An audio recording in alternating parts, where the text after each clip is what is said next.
বিশ্ববিদ্যালয়গুলোতে আইসা আওয়ামী লীগ এখন মিছিল করে, মিটিং করে।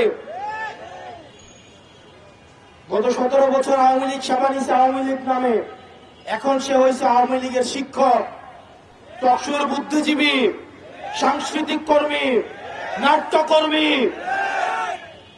ফ্যাসিস্টের কোন ধরনের বাংলাদেশে কোন স্পেস হবে না, সে যেই নামেই থাকুক না কেন।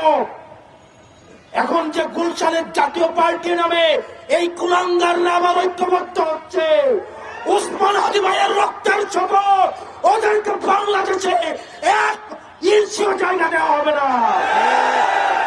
এই বাংলাদেশে দিল্লির এক্সটেনশন, ইন্ডিয়ার আধিপত্য, এই বাংলাদেশে কোন ফর্মে, কোন ব্যক্তির মাধ্যমে, কোন ইনস্টিটিউশনের মাধ্যমে, টকশোজীবীর মাধ্যমে, পেশাজীবীর মাধ্যমে এই বাংলাদেশে কোনদিন আর ঢুকবে না। প্রিয় বাংলাদেশবাসী, আপনাদের ঐক্যবদ্ধ থাকতে হবে। আপনি নানা মতের হইতে পারেন, নানা প্রচার হইতে পারেন, আপনি ডানপন্থী, বামপন্থী, মধ্যপন্থী, আপনি যেই পন্থী হন না কেন, আমাদের একটা জায়গায় আমাদের এক হইতে হবে।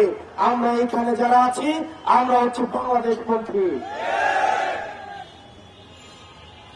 আপনি কি হাত উপরে বাঁধবেন নাকি মাঝে বাঁধবেন?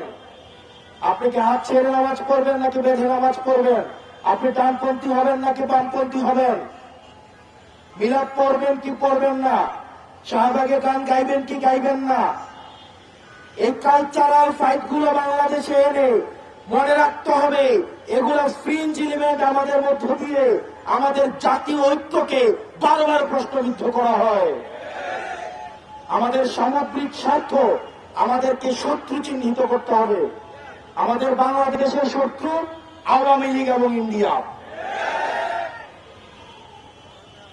আল্লাহর দোহাই লাগে আপনাদের কাছে, আপনারা যারা রাজনৈতিক দলগুলো আছেন, আপনাদের ছোট ছোট ব্যক্তি স্বার্থের ঊর্ধ্বে উঠে এই ছোট ছোট বিষয়ে বাহাস না করে এই প্রজন্মের দিকে তাকায়া, ওসমান হাদির প্রজন্মের দিকে তাকায়া আপনারা ব্যক্তি স্বার্থের ঊর্ধ্বে উঠে, দলীয় স্বার্থের ঊর্ধ্বে উঠে আপনারা বাংলাদেশটাকে ধারণ করেন।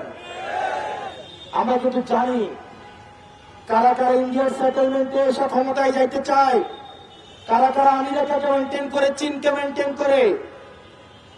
বাংলাদেশের ক্ষমতা নির্ধারিত হবে বাংলাদেশ থেকে।